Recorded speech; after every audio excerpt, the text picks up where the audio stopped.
এই যে আলু সব একসাথে করছে। বা ভালো বুদ্ধি তো। কয় ধরনের আলু? হ্যাঁ, ওই যে ওইটা তো আবার মূলা, লাল শাক। লাল শাক। যে ইসলাম কম আছেন কেমন? কি কি চাষ করবেন? হ্যাঁ, 29 কি ধান? বুড়ো ধান 29। এইটা চাল হওয়ার পর কি হবে? চাল হওয়ার পর ঢাকা যায় কি মিনিকেট হবে না কি হবে?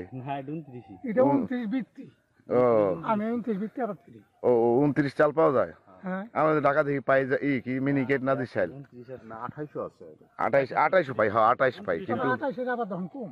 28 আবাদ কম না। আমাদের এদিকে মানে 28 খুব একটা করে না। 28টা তো তেমন ভালো না মনে হয়। না 28 ভাত। হ্যাঁ। মানে ওটা আগে তো আমি খালি এই যে আগাম 28 ভাত খাইছি যখন এই যে খেত আছে। হুম, ওই যে ওটা আছে। আবার আরেকটা আছে 49। হ্যাঁ, তবে 49 আছে। তার বসাইয়া 49 মনে করুন হুম। 29 ভাতের মতো ভাত না। 29 ভালো না।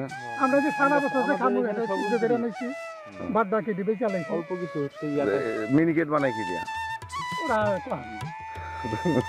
ওরা তো নিয়ে নানান নমুনা করে। 28 নিয়ে 29 নিয়ে মিনিকেট বানাই দেয়। 29 বাজার মনে করুন হুম, ওই যে হাই পিস যত ইসবেন তার থেকে মনে হবে 200 টাকা বেশি। ওটা অটো রাইস মিলে ছাটাই করে কেটে তারপরে দেখুন কি হয় নাকি লাভটা হয় কি চাষবাস করে কাকা?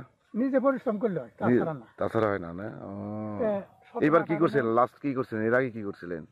হ্যাঁ, এর আগে কি চাষ করছিলেন? দোয়া আছে। ও হয়েছে কি? জামদুন ছিল না? ই বুঝছিলাম ইরি ইরি এই তোর